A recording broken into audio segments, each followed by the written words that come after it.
हम बिस्तरी का जदीद साइंसी और तिब्बी तरीका बिल्कुल उसी तरह है जैसे तिब्बी नबवी में है।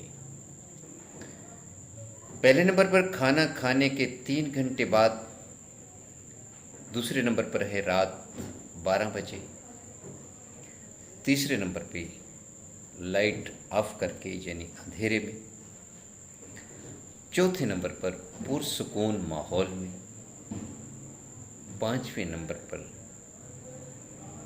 कमरे के अंदर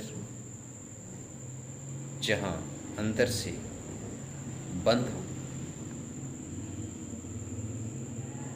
छठे नंबर पर है कि आप किसी किस्म की कोई दवा इस्तेमाल ना करते हों यानी नशे में ना हों।